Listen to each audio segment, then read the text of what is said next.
Hi everyone, welcome to DRV. This is Ashiki Alex. So let me just get on to a very rhetoric question: is that how has your life been lately? Because my life has been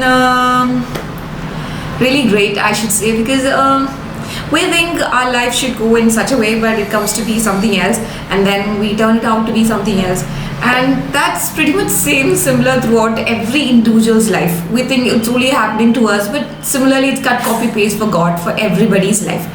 So in today's episode, we're going to discuss that how to handle all these pressures. Pressures in the say, for example, your other aspects of your life, all the aspects of your life, like family relationships, your studies, educations, your work ethics, and everything can come together and overwhelms you. And it's pretty much natural and human to feel that way. So what to do when you go off the steam and you cannot do anything about it?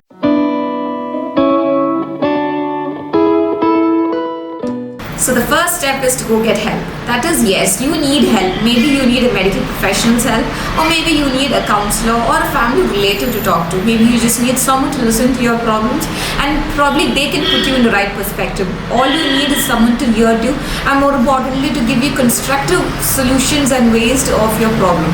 And maybe all of a sudden your problem is not that big of a problem after venting out to your friend.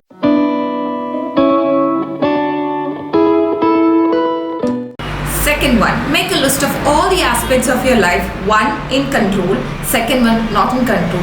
All the things which are in your control, make a list of it. The things which are not in your control, also make a list of it. For example, for me to make daily videos is in my control, but for me to get millions and millions of likes and subscribers is not in my control. So, but these are my worries. So make a list of all the worries which are in two categories, controlled and non-controlled, and then make what to do about it. Suppose if I need millions and millions of subscribers, but it's not in my control. So what to do about it? Either I should stop worrying about it, or I should make a way for it. Maybe I should go get help of technical advancements, or all these softwares. I think there are multiple ways. I had a few contacts who could help you with the subscribers, but I never tried it. Maybe I could go for it.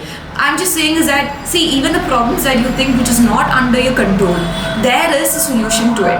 See, even every single thing in this world have a solution, but we are not calm enough to see through it. We are not focused enough to see through it. I'm not blaming ourselves to saying that we are not focused. We are focused. But what happens is that when all these problems come together all at once, it makes our brains a bit fuzzy.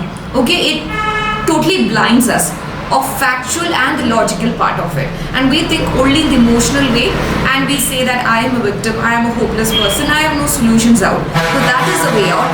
Always make two lists, that's controlled and non-controlled, and what to do about it.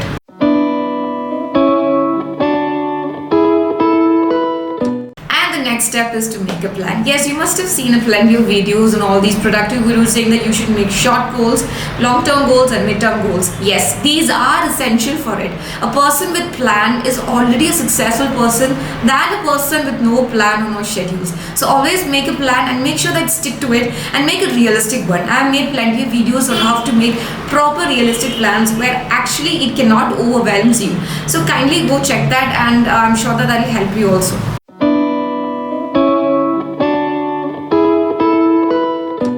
The next step is to see yourself in third person narrative or in third perspective. You must have read in many stories and books that you can be your own self narrator, or you can see a book giving out stories about someone else. Mike and Mandy was standing there, and Mike fell down and Mandy saw it. So this is third person narrative. Third person means someone who's seeing from a different perspective. That person, the narrator, is not the part of the scene. So that is what a third person narrative is all about. So try to see yourself in third person narrative. See yourself to be like someone else. From the outset, see yourself. How much of a good human resource I am? Is it worth enough to waste all these human resources for something which is not needed? For example, stress, anxiety, depression. Do I really need to wars myself out with all these unnecessary emotions because I'm such a good human resource? Do I need to waste such a human resource for that? And ask yourself, do you really want to let yourself go? And I've seen few quotations somewhere, I don't remember where, is that you have to be your biggest cheerleader. You can either be your biggest enemy or you can be your biggest best friend. How will a best friend treat another friend who is, down with all these sadness, bouts of unhappiness? Try to cheer the person out. Try to give out constructive criticism. And it wouldn't be possible to give out constructive criticism when you're all emotionally down and dampened. So next step is to be mindful of it. How to be mindful? Either be engaged in prayers or something which could make you calm. Or if you're not that religious, try to do meditation. I know it's a different concept and some people cannot accept it. For me, as personally, I couldn't start with meditations. For me, it was a bit torture to start with meditation and to go through it and sitting with it. But it had really made me a more calm and composed person. For some people, it will be like cuddling with the baby. For some people, like playing with your pet dogs. But whatever makes you happy, whatever boosts your serotonin hormone, you really need that. Do that. Indulge in it and make yourself calm and then realize and then decide what your life is, who you are. Ask few questions to yourself. What kind of person you are. See yourself in the third perspective. Write down everything in logical manner and what you can do about it and how you're going to go forth for it.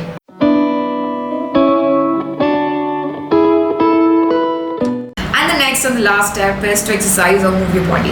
So I know you must be expecting this and pretty much obvious, and then I'm going to say you have to exercise to make yourself feel good and it releases all good hormones. But let me just tell you why you need to exercise and why it must be included in your daily routine. See, we humans, we have evolved from a very long time.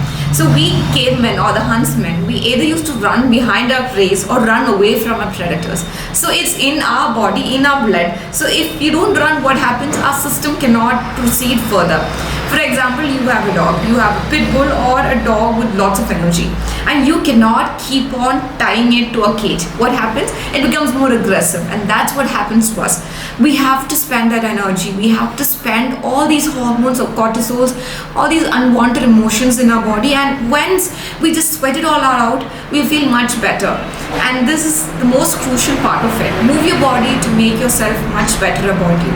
So I know all these points were much redundant and some were repetitive, but I feel that these are the need of the hour, especially yesterday was World Mental Day, so I felt that this was the need of the hour and it's high time that I created such a video which highlighted the prominence of seeking medical help or any forms of help that you need for sustaining your mental health. And I just want to remind you all that we're much more greater than our problems, and no matter what, our lives are gonna turn out to be the best and better.